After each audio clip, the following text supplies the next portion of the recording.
Uh, okay, hi everyone. Welcome to the grand final round of HDC 2023. We have four teams. First, we have Langgoreng. Second, we have Apaya.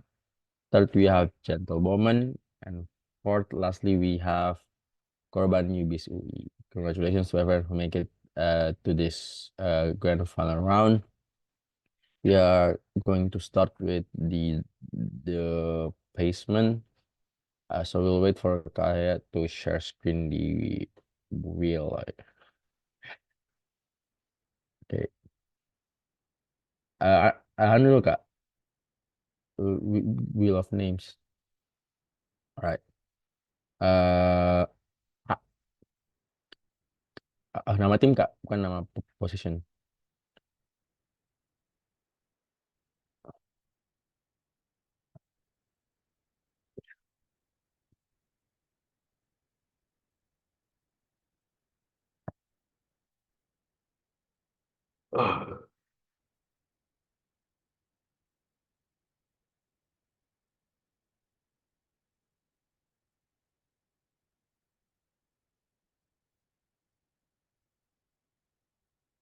Oke.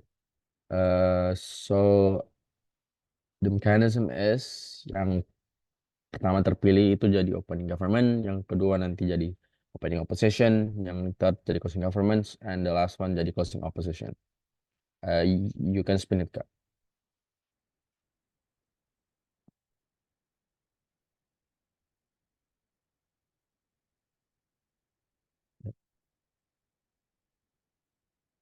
Okay, so opening government is gentlewoman.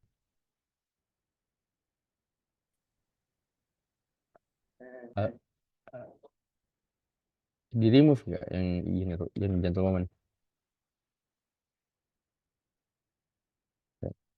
Uh, uh, Putar nggak?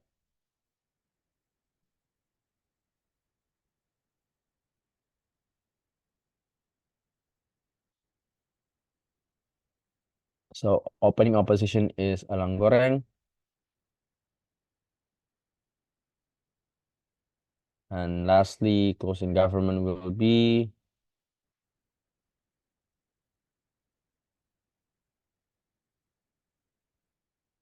Apaya, and as closing opposition we have Korban Yubis UI. So since one of the teams, which is Apaya, does not have only have one member, we have two options, either nge-iron or since we have some observer in the room, kalau mereka sananya mau ikut participate, that's okay kalau kalau mereka mau. But either way, tim Apaya, because kalian nge-iron or nge-swing technically, kalian otomatis are fourth. Unless in the next 15 minutes sama case building, Cantika ada, then sure. Okay, so let's proceed to the motion reveal. Oh ya, jadi by the way, ini yang observer siapa? Mau mau ikut nggak temani Kak Salam?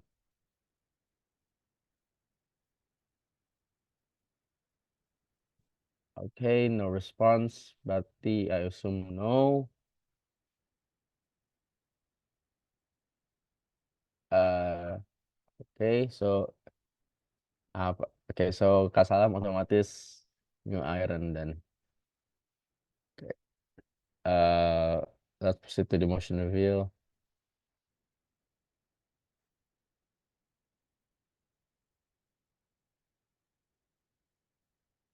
Guys, kenapa breaking announcement Kak?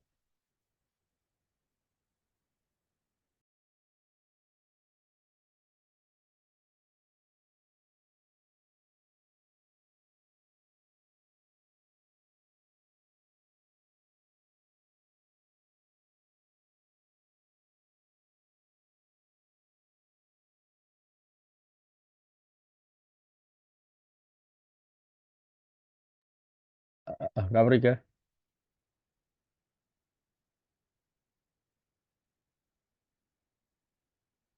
Buat? Mau nge-whip? Oke, ya Pak, nge-whip mau. Lagi pula ya otomatis afford jago tuh. Wah, nggak bisa, saya juri. Terus kenapa kamu raise hand? Caper ya. Aku kira bukan gue. Nggak debat, Mak. Saya. Saya ekor lebih parah lagi, nggak bisa. Cari mikir siapa kak? Eh, Partner tak? Arifa mau Arifa. Nah, daripada timnas sendiri. Oh,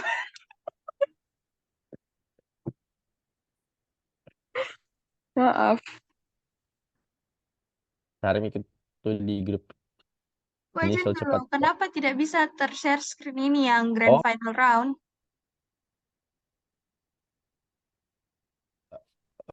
ke hide ki. Sengaja kak, ke hide ki supaya ndak ndak eh Kodong. itu asalnya bisa di unhide. Sabar ya, sabar. Iron G nih, Kak. Salam bede.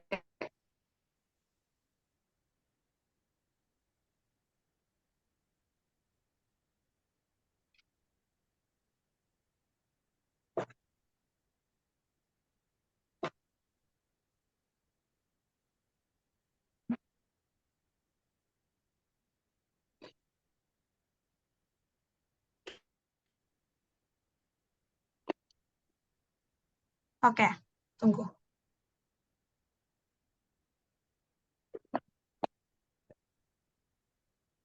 Pakai bahasa Indonesia mungkin pak ya. Oh iya, Dik, karena auto forward jadi Atau for Iya, auto forward. Wih, masih nggak bisa, bro. Tunggu, tunggu. bisa nih kak, karena sudah tidak terhide nih.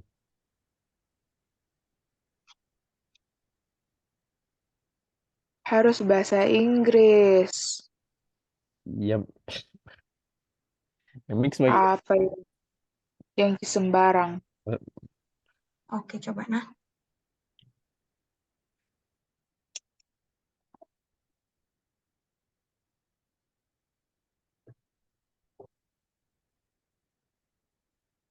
Sudah? Oke. Okay, everyone, welcome to the grand final round. We are going to reveal the motion. So, in the grand final round, we are going to be talking about yeah, Ah, next. my God. Uh, Next, we're going to be talking about the best major in Unhas, IR supremacy. So the motion for the grand final round is first some info. uh, Veto power in the United Nations is held by the 5 permanent members, China, France, Russia, the UK, and the US, of the Security Council. It allows them to block any resolution regardless of other support, which gives them a significant ability to dictate the actions of the Security Council. Russia and the United States employing their veto powers multiple times recently against each other in order to prevent resolutions concerning the Gaza conflict from being passed. Any questions about the info slide? kalau masing-masing kenapa pakai veto, nah siapa berarti diikuti? Ya, orang kan nggak mungkin veto resolusi yang dia bikin sendiri, Kak. Biasa other countries yang veto resolusi yang dia bikin. ya kalau Hmm. pasti ada satu yang tidak setuju, toh yang setuju kan tidak mungkin veto. Hmm. Okay, any questions I see, I see, I see. about veto rights? Yang anak hai pasti ngerti, Ji. Yang non hai, do you have any questions? Okay, I guess it's clear. So the motion for the grand final round is this has believed that veto rights have done more harm than good. Any questions about the motion? Apa itu harm, apa itu good? Apa itu have done? Any questions?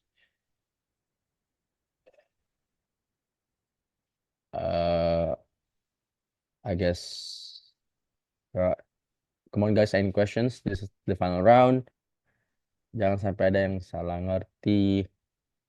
Okay, since there are no more questions, currently it's 1915. The debate will start in 1930. Good luck to everyone.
Testing. Okay.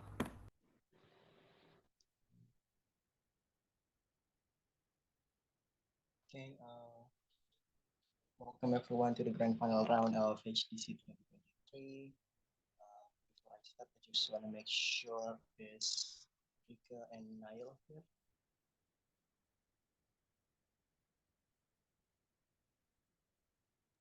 Yep, I'm here. Okay, cool.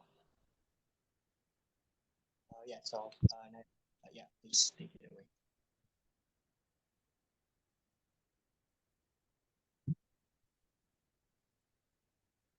Okay, hi everyone, welcome to the grand final round of HTC 2023.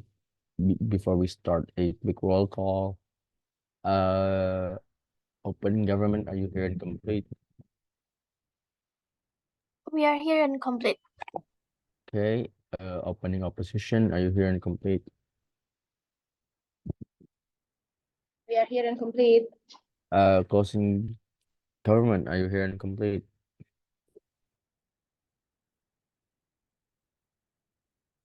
So, Kak Salam, kita masih nge-iron atau enggak? Nggak tahu ini apakah Cantika mau gabung? Nah, closing government jadi. Okay. Just confirm apakah masih nggak iron atau tidak. Closing opposition, are you here and complete? Yes, we are here, Kak. Okay. Make sure to type the speaking order of your team in the chat box supaya kita bisa tahu siapa yang bicara pertama, siapa yang bicara kedua. Since this is the grand final round, we highly encourage you guys to turn on your camera during your speech. Just turn on your camera altogether, but especially during your speech. Please state your POI preference before you start your speech. We hope everyone good luck. So to start, yeah. So please send the speaking order as soon as possible, as quick as possible.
Opening government, closing opposition.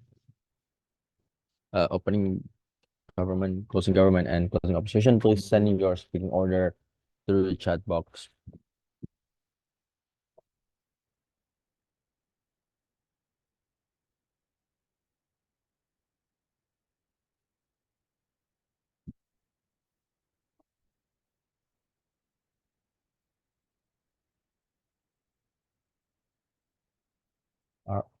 All right. So, again, a reminder for everyone to turn on their camera their during their speech. Please state any sort of preference that you have. Either it is a POI or gender preference if you have any. So to start the grand final round of HTC 2023, I call the Prime Minister of the government team. Time is yours. Yeah, you can start your speech. Okay. Oh my God. I think my camera isn't work. Can you see me? Hello? Well, it's a dark screen. Oh, wait. Okay. Okay, am I audible? Yes, you're audible. Okay. My pronouns is she, her, and I'm gonna start my speech in 3, 2, 1. So, panels, this topic is quite relevant in today's status quo where we all witnessing the consequences of veto power in global decision making. Our stance is clear that we believe the veto power has brought more harm than good in international relation, and I will support my argument with 3 points here. So, characterization of those who have veto power is those countries who are already big in terms of influence. Those are most of the case are the big countries, for like U.S., China, Russia, and other countries that has that veto power. So first, the veto power is believed to has been used to block resolution regarding the humanitarian crisis, and it leads to countless life lost and abundant conflict between regions. For example, as what we all already know in Palestine, the repeated use of veto power by several members of United Nations have been restrained the international community to hand in this conflict and make effective response. This misuse of veto right clearly contribute to the human suffering, and it is now happening. Veto power has also been used for political manipulation. This is aimed on self-interest of the nation itself. Those powerful countries have been used their veto power to protect themselves, regardless the broader implication of the decision making that is should be for um for the fairness and equality that international organizations such as United Nations are meant to uphold. These leading to a loss of effectiveness in their decision-making process. Lastly, the veto right has also imbalance within international organization. So this imbalance democratic ideals that should underpin global governance as the decision of a few powerful nations hold this proportionate influence over the rest of the world. In conclusion, the veto right has caused significant harm. They cause more harm than goods in international relation. It's hindering humanitarian efforts, enabling political manipulation, um, per- perpetuating power imbalance, and it is imperative that we critically examine the impact of the veto right and consider reforms that promote fairness. That's all from me. Thank you. Thank you for that speech, Prime Minister of the government team. Now, to begin the case coming from the opening opposition, I call the leader of opposition. Time is yours. Here. You may start your speech. Okay, am I audible? Yep, you are audible. All right, hold on, please. Just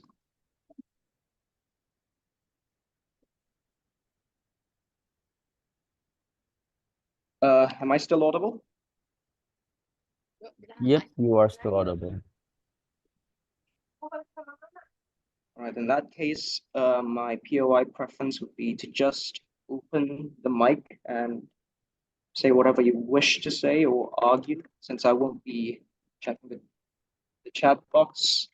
I'll start my speech in 3, 2, 1. Ladies and gentlemen, the government clearly has no clue how international politics should play out. Issues such as the Israel-Palestine conflict are sure to incur human suffering and therefore massive repercussions towards both sides, which is why we need actual efforts that truly alleviate the suffering of those the suffering of those that are being affected by the conflict itself. But when those particular efforts are also politically motivated with the purpose of fulfilling the benefits, fulfilling the motives or interests of one of only one group of nations, that is not particular. That is not exactly an effective solution to be giving out on a sensitive or on an issue as sensitive and contentious as the conflict that's currently happening in the between Israel and Palestine, which is why we still stand to support veto rights and that they have done more good than harm, unlike what the government has argued thus far. Before moving on towards our arguments for this case, I'd like to deliver a few rebuttals towards the government's own argument. First, the government claims that veto rights only serve to fulfill political motives in certain nations, but this is clearly highly subjective. When certain nations pledge to use the veto rights to block a particular resolution, this clearly means that while yes, it may be politically motivated, there still is reason as to why there still are valid reasons as to why that particular veto right is to be exercised. Clearly, there are reasons as to why that resolution will be blocked, and that's due to the fact that it's either politically motivated or that it's one-sided. It only benefits one particular bloc and not every single stakeholder or party in a particular situation. Veto powers clearly act as a way to counter that, but also as a way to open up possibilities that would otherwise clear out any possibilities of political wrongdoings or political plays by each bloc, and thus that is why the government's argument is not effective in that way. For that reason, we will be proving to you why veto powers are effective as a tool of checks and balances to counter influence each bloc, and why it would be effective in that way. But before moving on to our arguments, we have to understand the real reason as to why veto powers are enforced. Because in any normal international body with deliberative and voting powers, most of the decisions are made through a majority vote, either a simple majority or a plurality vote, but these decisions are often disagreed. In fact, not open to further compromises as soon as they are voted in. Now, these decisions made through these procedures are not ideal because while it does represent a majority of nations, it has no guarantee to be beneficial to those who disagree. And it becomes even more of a slippery slope when it comes to security decisions, which in this case, the UNSC is empowered to decide upon. When security decisions are in fact more sensitive and it requires more thought and thinking into making such decisions, due to the fact that it clearly affects the sovereignty as well as sovereignty of a nation, as well as the longevity and the existence of a particular nation and the people residing within those nations. That is why veto powers come to play, and that is why we think that they are effective. With that, we will be jumping on to our arguments for this case. First, veto powers are clearly there to control or contain excessive influence, acting as a sort of checks and balances, and is obviously applicable towards any P5 nation that would attempt to increase their influence in any situation whatsoever. When a resolution is viewed as biased, that is mostly a good reason for concern, and therefore it paints the image that the outcome would eventually be one-sided and not beneficial for the other nations. Now, this is bad because it imposes a reputation in which the body will be viewed as ineffective or indecisive. Now, the government may use this argument to claim that veto powers will in fact paint that very image and allow for political motives or decisions to prevail over actual efforts to resolve the situation, but the same can be said for the very resolutions that have been vetoed. When a resolution is viewed as biased or one-sided, that doesn't benefit each nation, every single nation that is involved. That clearly only affects or benefits those who make that decision, who make the resolution and submits it to the body involved. when we see this particular situation, it therefore becomes imperative for certain nations to counter such influence, so that it prevents any political motives or interests to come to play. That is the reason why veto powers are there, and that is reason why veto powers are effective to contain excessive influence from any bloc whatsoever. Secondly, presenting veto powers as a way to undermine actual progress or efforts is a gross understatement. It doesn't just act as a way to contain or control influence, it also opens the possibility for further compromise and better negotiations or discussions on a certain issue. The United States voted against any ceasefire, any resolutions to implement a ceasefire between Israel and Palestine in recent months, not because of the fact that not because of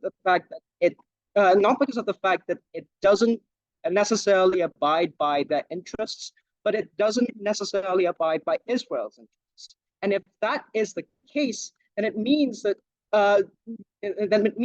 half of, at least the other half of a particular situation would would be disadvantaged from such decisions, which is why it obviously opens for improvements towards a particular resolution, and that is why it would be effective in that way.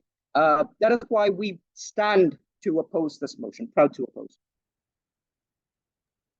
Thank you for that speech, Leader of Opposition. Now, to continue the case coming from Open Government, I call the Deputy Prime Minister. Time is yours. Here. You may start your speech.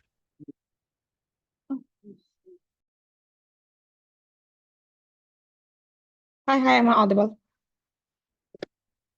Yes. Okay. Okay. Should I like turn on my camera? Kalau bisa, we highly encourage it. Tapi if you have a connection problems or any other problems, okay, then you may start your speech. Gender pronoun she, her. If you have any POI, please directly unmute yourself because I'm not able to check the chat box during my speech. Starting my speech in 3, 2, 1. I think panels we are in the same term that we understand that UN isn't just about the military power, isn't just about fulfilling the personal interest for each country, but to embrace all interests to create better world where every country voice is matter to contribute in discussion or in decision making in terms of the world, right? Because we are living in the same world where every interest is just same as matter, right? But veto power is not work like that, right? In terms of veto power, the only important things that considered by the UN is the permanent member opinion. That's why we think that we oppose this. Right? I think I only have 3 responses in here. First, when Kashri literally told you about veto power is can use for check and balance. Number one, we don't understand what do you mean by it using for the check balance, right? Explain to us what issue that it's used for, especially when you want to check and balance through veto power, right? We think other than, but even if it's true, right? It's used for check and balance. We think other than 5 big nations can also check and balance about the policy that created by UN, especially when we live in a progressive era that everyone is already capable, right? We are not living the post-World War era where every country is just in their terms of recovery that they cannot do anything. That's why we think that if they cannot prove that the exclusivity of characterization that these 5 permanent member in terms of this veto power, the benefit of this couldn't fly at all, right? But second of all, we don't see any attempt of them to respond our issue about humanitarian, right? They literally Noni or Naila already talked about that, which is the most relevant case currently happening. Seems like all try to avoid the most crucial things in this debate. Lastly, we question them. Does that mean they think that in this progressive era, the only stakeholder and important things to be considered is the 5-member interest, which is through this veto power? Because exactly that's the reason why veto power is not longer relevant in our status quo, right? Moving to the important note that I have in here. First, I think what we should agree in this debate is we don't, as OG, we don't have like the burden to eradicate the veto power panels. What we do as OG is to win this debate is to list the harm and prove to you all that the veto power currently is no longer relevant and there are harm that significantly make the like not in line with what UN has currently. That's why right. Second of all, we think that what become the most important things in today's debate is also like veto power make every discussion in UN is less effective. Imagine that you are literally take a lot of discussion, but after that, like only one member directly veto that, and then it's disregard all the opinion that matter in that discussion, right? That's why we don't want that happen. Three arguments that OG bring in here. First, I think that Noni already talked about that. Veto power is an abuse of power for countries to exercise their personal interest. I think this is the actual case that currently happened when US voting against for a ceasefire against Palestine because they want but in terms of that, because they also have like the interest about senjata or etc., and they want to drill the oil in Gaza. It's already talked by Naila previously, right? Second of all, we think that it's against the purpose of UN itself, right? Panels notice that the purpose of UN exists after World War II is to promote fairness, equality, peace, and for the world, right? It's just to make sure that the diplomacy works and make sure that every issue can be solved just by the representative of each country sitting together and having a conference, right? But in fact, if you need to understand, this is something that unvaluable in terms of that because of the veto power, because the interest is not counted at all, right? I think even to the extent the existence of permanent member is already problematic to begin with, right? Exactly because those countries, the country who are the one who started the war, the one who create a lot of damage for their personal interests, right? But lastly, panels, I think I'm going to talk about like veto power is no longer irrelevant in this current world, right? A little context. Understand the reason why veto power and permanent member concept exist previously, because back then the world is literally dying and clueless about what goal to pursue as a communal global, for example, because each country, despite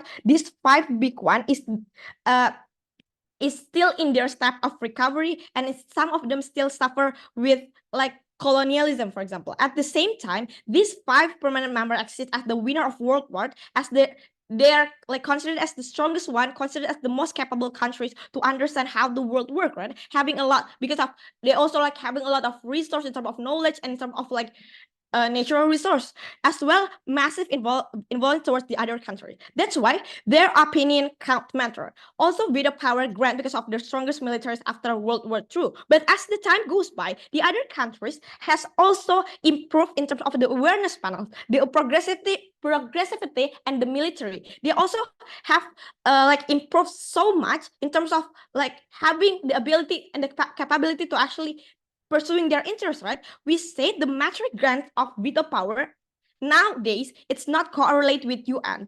It's granted by the strongest militaries in World War II, even though we think that UN isn't just about military power, it's also about humanitarian peace and like the interest of other countries for the creating the world together, right?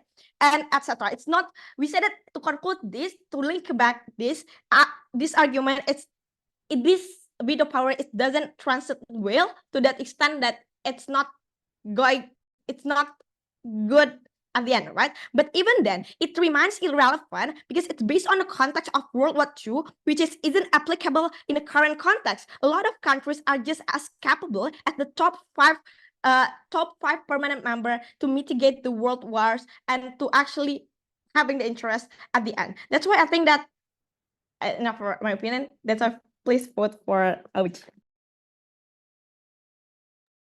Thank you for that speech, Deputy Prime Minister. Now to continue the case coming from the opening opposition, I call the Deputy Leader of Opposition. Time is yours. Here.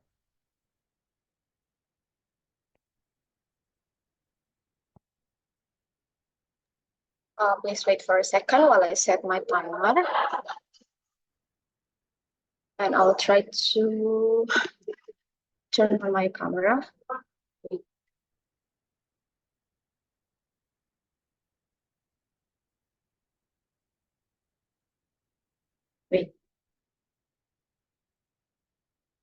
Is it clear?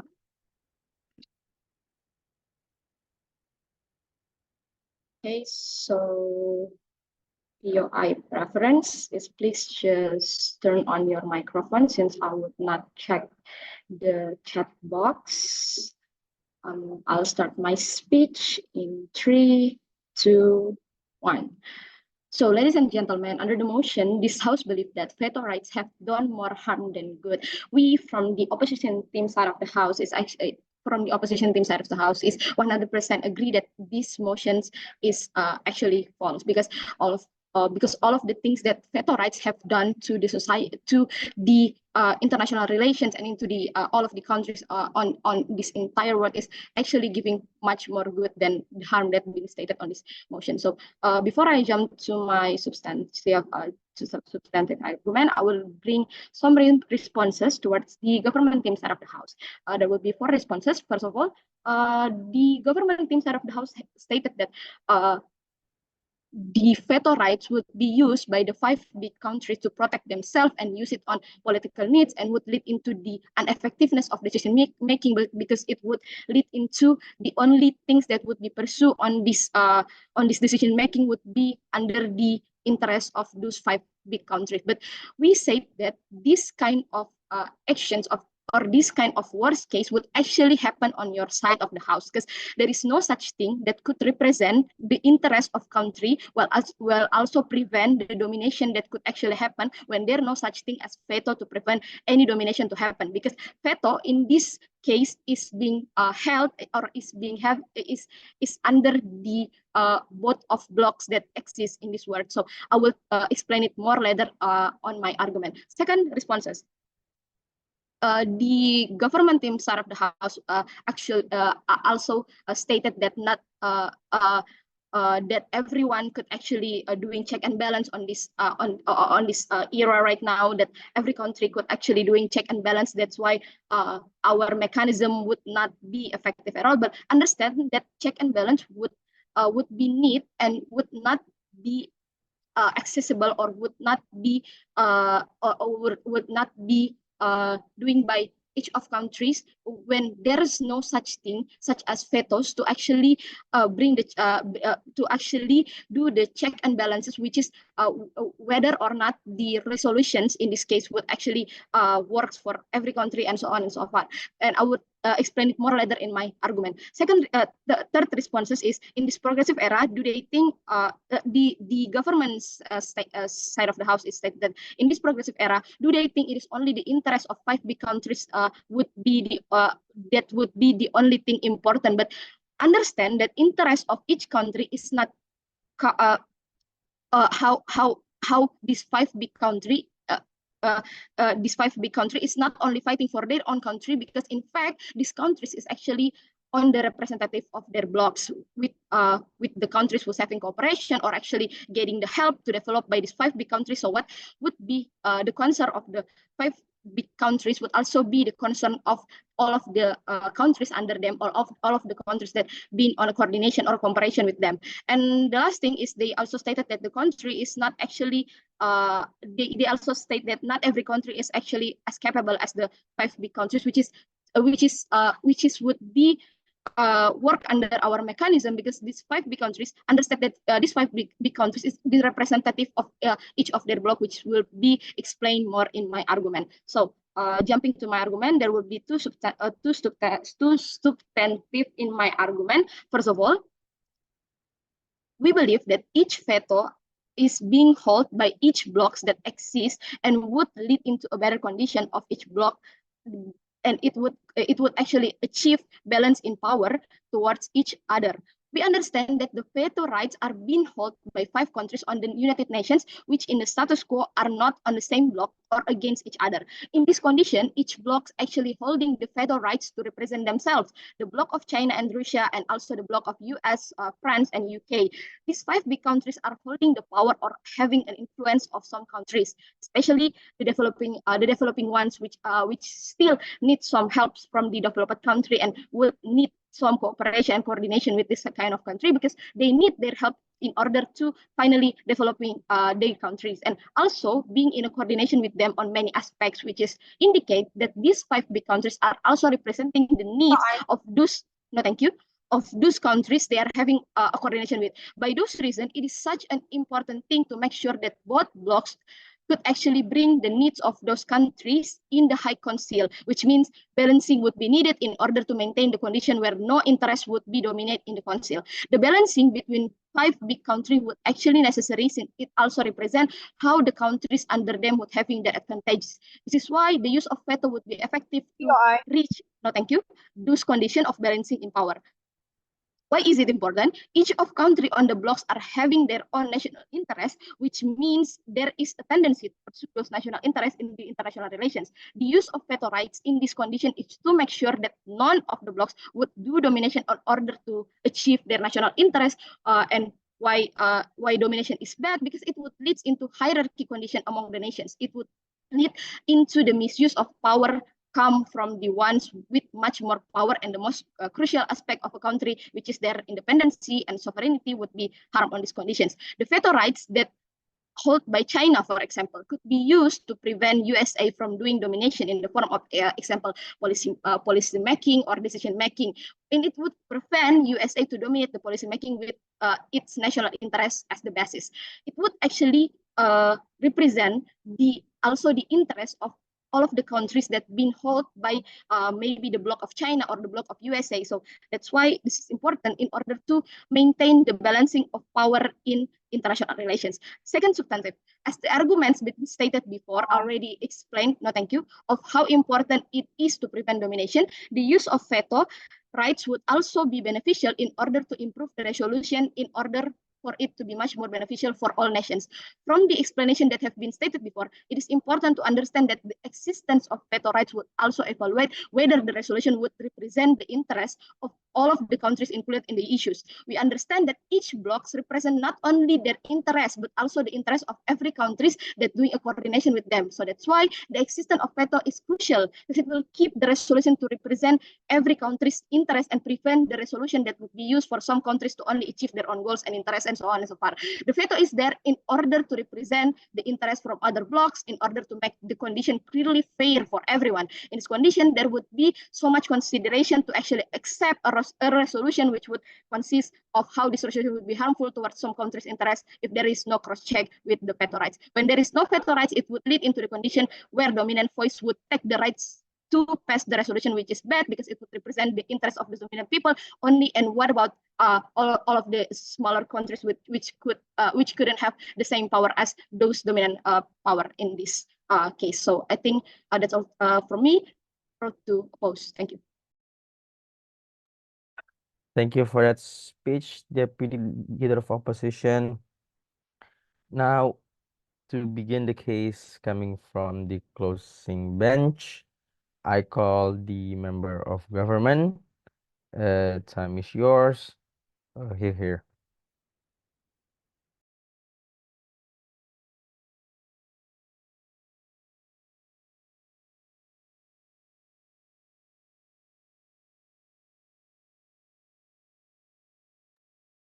Halo, halo. Hello, Am yes. I audible? Yes, you are audible. I will start my speech in 3. Oh ya, apakah Cantika ada di room ini?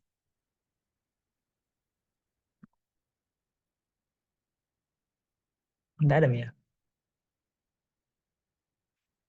Enggak. Dia sudah confirm ke Ayah kalau dia nggak bisa ikut final. Tapi katanya di sini white KOMG. Oke lah, sebentar kalau misalkan dia tidak ada berarti sudah. I'll start my speech in 3, 2, wait a second. I'll start my speech in 3, 2, 1. The OO main cases is that vetoes can create a better check and balance. I don't think this is right because at the end, the veto that create check and balance are bad because you give too much power to just a few actors. To strengthen this response, I will discuss in my second argument about why, even though there is still bias in the end at my side, the bias that exists without veto is more better. My second response to OO is they say that China's veto is important to oppose American power. But if there is no veto at all, that means America won't be that superpower either, right? Power tends to corrupt, absolute power corrupt absolutely. I would say that the veto in the status quo bring a whole host of humanitarian problem. When you see that genocide in Gaza taking place and are still debating what to do, then using the veto to restrain the humanitarian actor and resolve this tragic conflict is a crime. Some framing in this debate. First, I want to say that superpower who have veto right are problematic. They are countries that are no longer oriented toward the global good, but focus on their own interests. Look at how America very often to use their veto power uh, to the resolution of conflict in Gaza and makes humanitarian problem and genocide happen continuously. But my second framing is we believe that when you want to healthy organization, then excessive power in certain actor in very is a very bad because they will always intervene no matter whether it is for the common good or not, as long as they get the benefit. But my third framing is I think the UN as a world organization that determines the fate of the world community must have the spirit to side on regulation by prioritizing the principle of justice because they were formed with the hope that they could become important actor in solving a global problem. So these three framings show that veto rights are the virus within the United Nations because in the end they will disrupt the principle of justice because a superpower country will have a bias to only provide benefit and protect their interests of their country. I have two arguments. First, why is a veto unjustified in principle? My second argument is why is bias without veto is more better. My first jumping to my argument. Why is veto not justifiable in principle? This argument is more a priori argument than OG because before we discuss how practicalism is discussed by OG, that is more important to look at the principle behind it so that all the practical argument can only be calculated after our argument. First, national unity in United Nations is an organization formed to ensure justice and welfare of global community. When you are given special right just because you are country that won in the Second World War, for example, this is not right in the principle because of the principle of justice where you should have the same right in raising and expressing your issue in UN forums. This violates the principle of utilitarianism. I will explain why the principle of utilitarianism is important to determining decision in the UN forum. First, the utilitarian principle suggests consensus and representative. This is important in designing policies at the UN because the policies that will be approved in the forum are policies that will have an impact on all sectors globally. You should not underestimate that uh, uh, um, you should not dismissive that the use of the veto in the status quo is very problematic and damage the utilitarian principle by discrediting countries that have agreed with policy but fail only because of opposition from the superpower. Look at how America used the veto power to cancel pro-Palestinian policy because they have always had good political relation with Israel. Or look at how Russia used the veto power on resolution relating to Ukraine, or how China uses its veto power on resolution related to Myanmar. My the impact is that you can let people die just because some people want to die want it today to die even though there are four more parties who want to save it. So the existence of the veto also violates the principle of communal freedom to action. But my third point is the veto right is based in the principle of check and balance, because in the end, the veto right destroying consensus, and there is no other power that can counter the veto right. So the veto right is an overpowering right, and anything that is super overpower definitely destroy the check and balance itself. My second argument is why is bias without the existence of veto is more better. This is an argument that goes a step further than OG, because it's answered why OO concerned about bias on both sides are incorrect, and I will explain why the existence of bias in the government side would be preferable. I will say that bias is something that cannot be denied, that every policy will always contain bias. But we believe that bias on our side will be better because first, this bias is a bias that can be countered by other parties because they do not have the power of veto. So there are check and balance can be done to counter this bias. But the second point is when a policy on our side is created because a majority bias, I think this is better than veto, because at the end, the bias that is agreed upon is a bias that is biased on the wishes of more people. So in the end, even if bias exists on both sides, I have proven that our side is at least better than every bias in this debate. Lastly, why did we win? Because I have explained how the veto process violates the principle that is most a priori argument in this debate. So before all practical argument broke by all teams are there, the jury, the judge must give point to our side. The second, I will explain how the bias is better in our side. So proud to Okay, thank you for that very fine speech, member of government.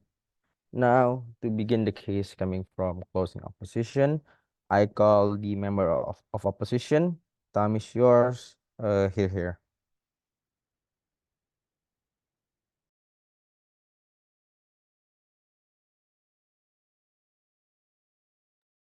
Yeah, am I audible? Yep, you are audible.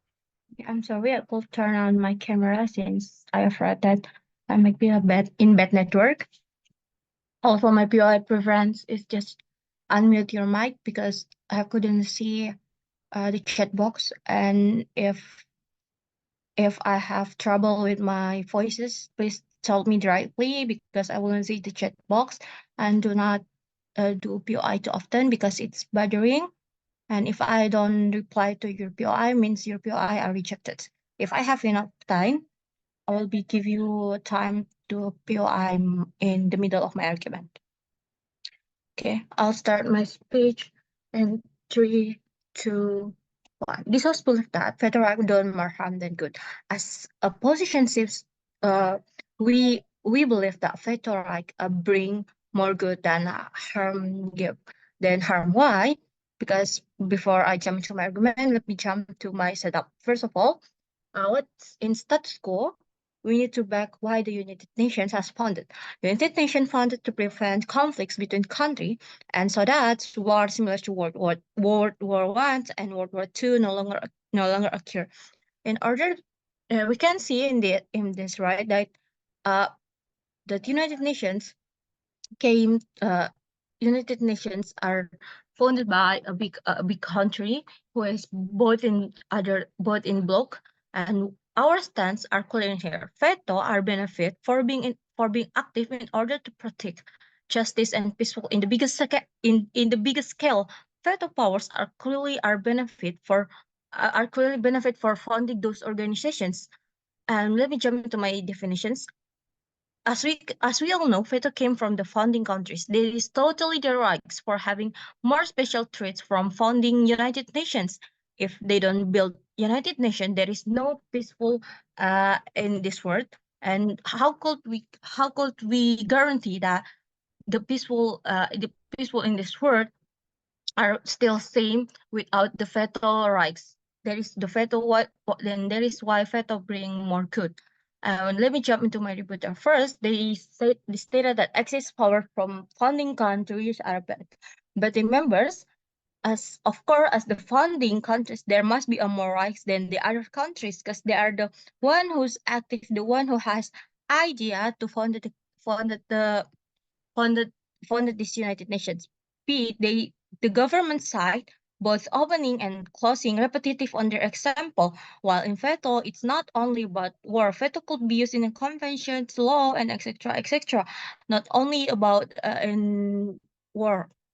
And third one is they stated that bicep without veto is better. How could you guarantee when there is no supervise, when there is no country who could like supervise all the United Nations? There is no biases. There is still have peaceful in this world. Okay, let me jump into my arguments. Layer one, the principal argument. Why is it important? Why veto rights are important? Remember, United Nations are the biggest organization in this world. In order to supervise every decisions that United Nations makes, of course, we need more capable country, which is on our side, it's come from founding country, which is they are a biggest country, they are a developed country who are already who are already more knowing about the United Nations itself. The second, the federal power could also beneficial to prevent unjust law. How? Their works are supervisor, which means they can veto the law that isn't beneficial for all the countries at all. Remember, all the veto holder are developed country and big country that they know it what is better. And the third, why this is significant in our side. If there is no veto powers, of course those founding countries will must have another powers as their rights. As example, they could even have power where they don't need to follow every United Nations rules. When the veto are not always being used, right? If even if they don't have a veto power, there must be something that bring more harm than the veto to become the right as the founding countries of United Nations. That is why veto rights are bring more good because as organizations we still need someone, we still need country to supervise them, and in order to do that we need our founding countries. Thank you. Proud to oppose. Thank you for that speech, member of opposition. Now to continue the case coming from opposing government and also close the case coming from the government bench, I call the government whip. Time is yours. Here. By the way, apakah Cantika ada? Kalau tidak berarti saya lagi nge-whip. Yep. Iya. Tapi Cantika sudah konfirmasi ke Ayah kalau dia tidak bisa sama sekali ikut final karena ada kendala. Ya.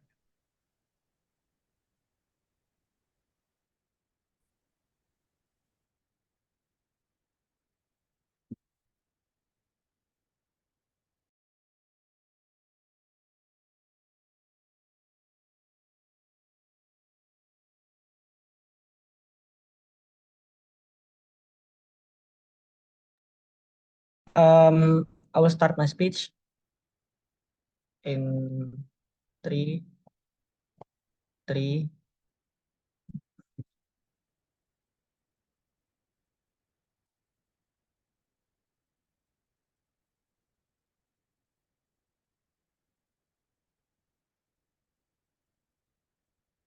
I will start my speech in 3,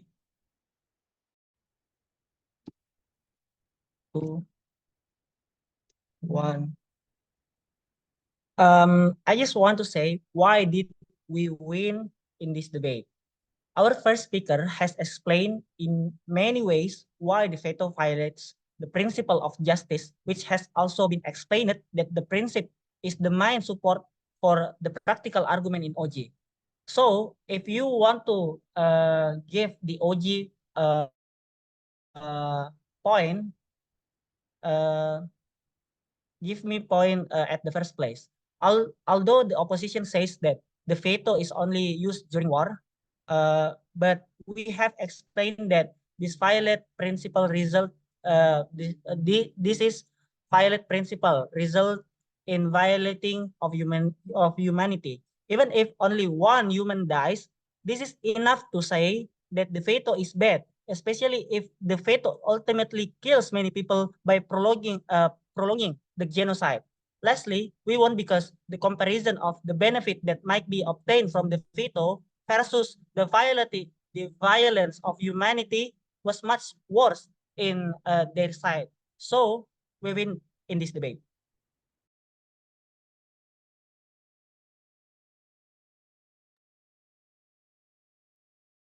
Okay, thank you for that speech, closing government. Now, to close the case coming from closing opposition, also close the debate as a whole, I call the opposition whip. Time is yours. Here.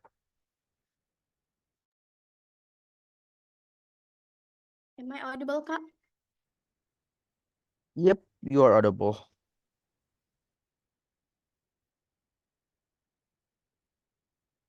So I'll start my speech in 3, 2, 1. What my first speaker has told you that our stance is clear. Veto is very beneficial for being active, like in order to protect justice and peaceful in like the biggest scale. Veto powers is clearly beneficial for like those funding organizations, especially the 5 big nations in the context slide, right? Now I'm going to be rebutting the OG first. They assume that powerful countries use it to protect themselves. OO and my first speaker has already told you that veto power allows a nation to protect its national interests and strategic priorities, right? They ensure that the key decisions are not made are made for like their security and well-being. My first speaker has also mentioned to you on how like since veto power is held by like big nations, they can prevent like unjust laws and like unwanted things to happen, right? We need more like capable country, which in like our side, it's coming from like the founding countries, mainly like those 5 top founders of the United Nations. Secondly, by they say that it's going to create the power imbalance. We said that this is not true because veto power helps to like maintain the balance of power between different branches of like institution or like countries, like right. They prevent like any single domination.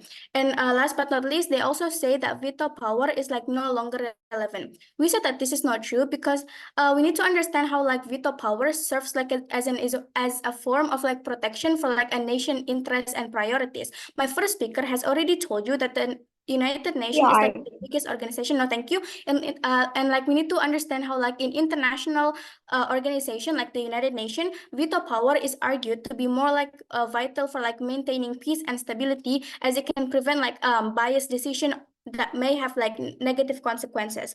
Now, moving into my rebuttal towards CG. CG says that there's going to be bias. It's going to be better without veto.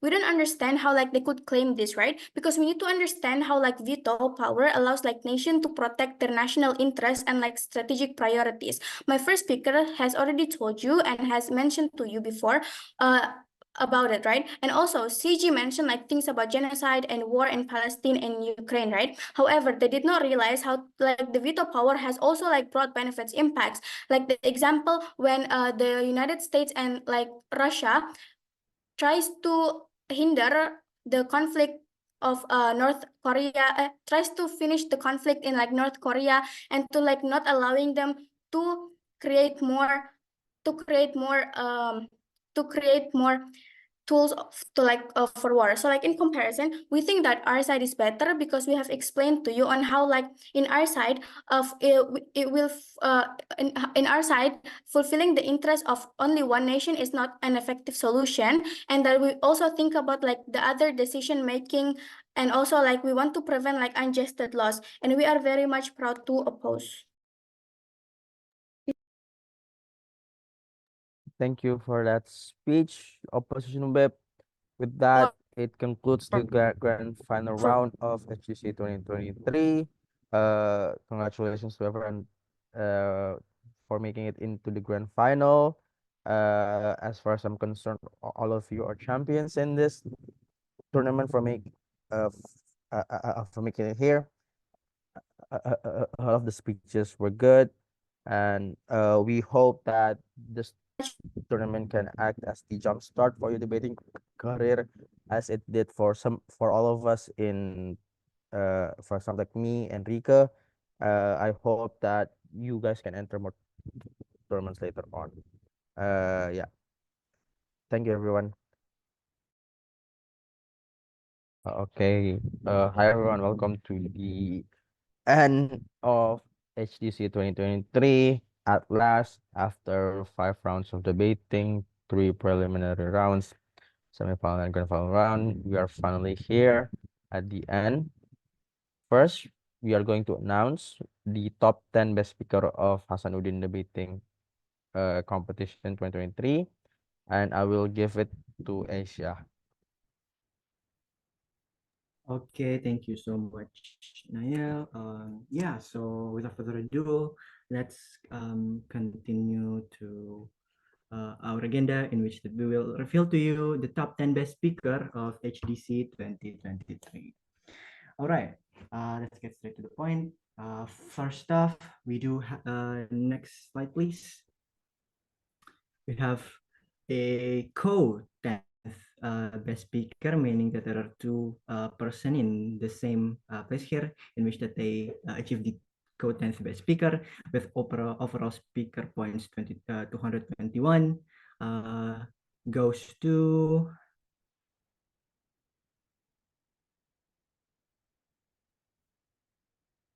Chantika Nur Aulia from the team of Apaya and Muhammad Naufal Fahri Salim from the team of Descent. Congratulations to the both of you. All right, next we have ninth best speaker.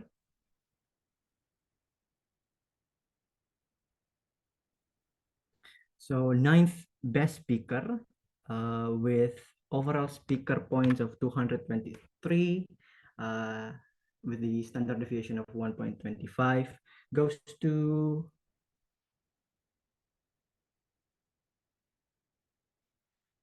Ivana Mutmaina Hussein from the team of Sleeping Beauty team. Congratulations to Ivana. All right, next up. Next, we have eighth best speaker with the same overall speaker point, but lower standard deviation, 0.94, goes to congratulations to Andi Farina Aulia Hermansyah from Korban Newbies UI. All right. Next up, we have the seventh best speaker.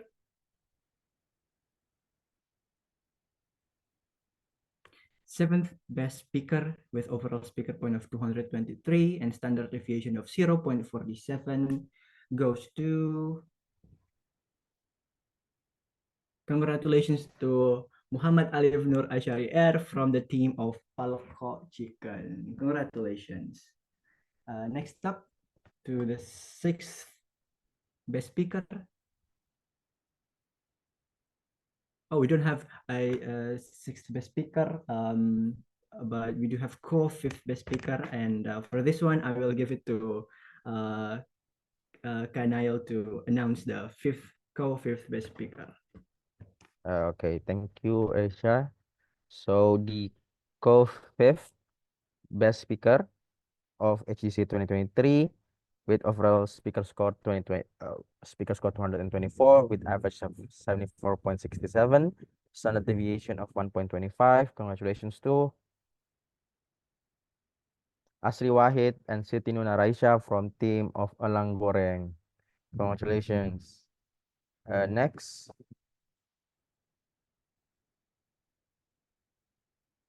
the fourth best speaker of HGC 2023 with the overall speaker score of 225, average 75 with standard deviation of 0.52. Congratulations to Amira Fatihah Ahmad from Korban Yubis UI. Congratulations. Next, please. Okay, so the third best speaker with overall speaker score of 226, with the average speaking score of 75.33 with standard deviation of 0.47. Congratulations to Arifa Nursyabani Sarup from Gentlewoman. Congratulations. Okay, kita ulang. Second best speaker with overall speaking score of 227, average 75.67, standard deviation of 1.25. Congratulations to Abdul Salam Saputra from tim apa ya? Ya bisa jadi pakai bahasa Inggris, Kak.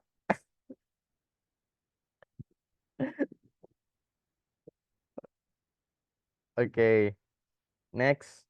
Bias itu bias. Kada bias ke Salam.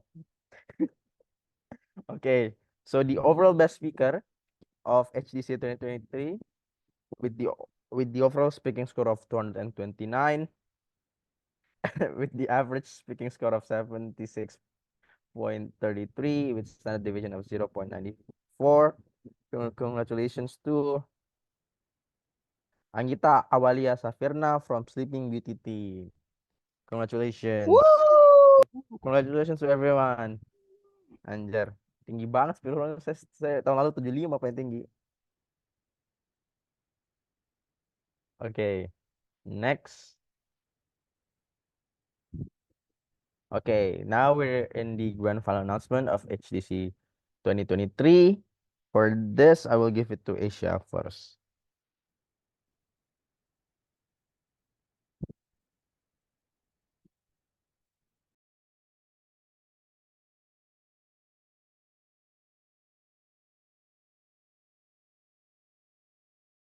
Okay. Um, finally here for the grand final announcement of HDC 2023. It's a really tough debate to judge, especially given the circumstances. But we're very proud to come to the agreement of this decision. Without further ado, first of all, next, please. We have the co-second runner-up for HDC 2023, and they are, next slide, please.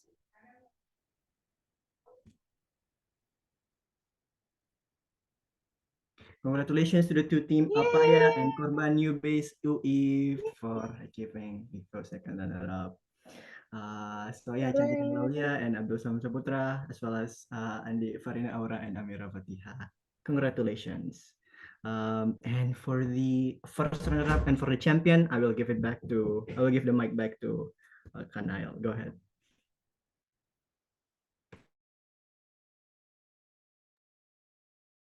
Okay, thank you. So, judging in the room was me, Asia, and Enrique.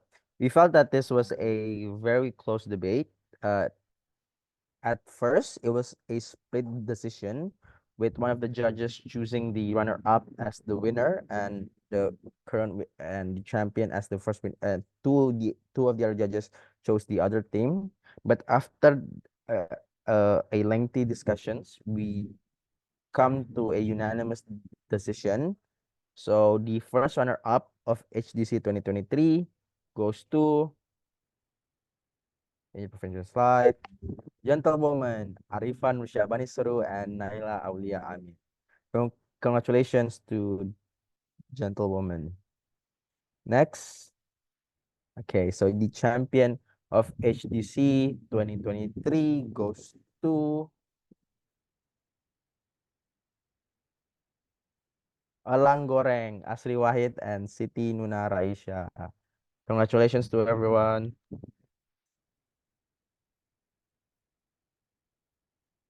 Iya, coach Salam. Siap, coach. Nanti kita Siap, coach. perbaiki. Jangan kita request. Nanti disuruh Ricky sama Coach Salam ya. Congrats. Congrats for those winner and also the best speaker. Mungkin sebelum kita tutup, oh ya jangan lupa tetap ada reward dari HRD terkait HDC ini. Jadi saya mau sabar, kodong sabar. So iya, untuk pemenang kalau misalnya setelah ini ada ikut lomba di luar dari yang memang dibiayai sama Heads, itu kalian melapor langsung chat Kak, nanti dibiayai biaya lombanya dari Heads. Oke. Also jangan lupa habis ini kita bakalan HOV makan palek kolang beda ya. Siapa mau tangkap kid? Habis ini kita bakalan HOV. Saya harap teman-teman yang sudah berdebat-debat ria 2 hari ini nanti perhatikan kami akan kirim format Rike terunmute. Oke, jadi habis ini apa? Ya, kami akan kirimkan ke grup initial member terkait tugas-tugasnya selama probation phase. Jadi kalau misalnya kalian ada beberapa yang udah ikut regular practice misalnya, nanti sisa kerjakan tugasnya and we will announce the full-fledged member secepatnya. Dan ya, dengan ini saya tutup HDC 2023 Heads Debating Competitions. Thank you so much for your participation. And yeah, have a nice weekend, guys. See you.